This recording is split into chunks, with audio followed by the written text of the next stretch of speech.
Hi అండి, I'm doctor Mounika, obstetrician gynaecologist, fertility specialist in Rajani's health care centre, Kurnool.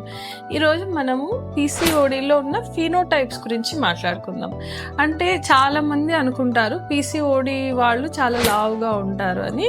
కాకపోతే దీంట్లో 2 variants ఉంటాయండి. కొంతమంది లీన్గా థిన్గా ఉంటారు కానీ వాళ్ళకు పీసీఓడి ప్రాబ్లం ఉంటుంది. సో లీన్ పీసీఓడి, ఒబీస్గా ఉండే పీసీఓడి వాళ్ళు. లీన్ పీసీఓడి వాళ్ళతో కంపేర్ చేస్తే ఈ ఒబేస్గా ఉన్న వాళ్ళకి మనకి ఫ్యూచర్లో డయాబెటీస్ వచ్చే అవకాశం ఎక్కువగా ఉంటుంది. ఫ్యూచర్లో కార్డియాక్ ప్రాబ్లమ్స్ వచ్చే అవకాశం ఎక్కువగా ఉంటుంది. లిపిడ్ ప్రొఫైల్ ఇంబ్యాలెన్స్ ఉండడము, ఇవి ప్రాబ్లం ఉండే అవకాశాలు ఎక్కువగా ఉంటాయి కంపేర్డ్గా లీన్ పీసీఓడి. లీన్ పీసీఓడి వాళ్ళకి ఏంటంటే కొంచెం మనం ట్రీట్మెంట్ ఇస్తున్నప్పుడు కొంచెం రెస్పాన్స్ ఎక్కువగా వచ్చే అవకాశాలు ఎక్కువగా ఉంటాయి. ఈ టాపిక్ మీద ఏమైనా డౌట్స్ ఉంటే కమెంట్ చేయగలరు. Thank you.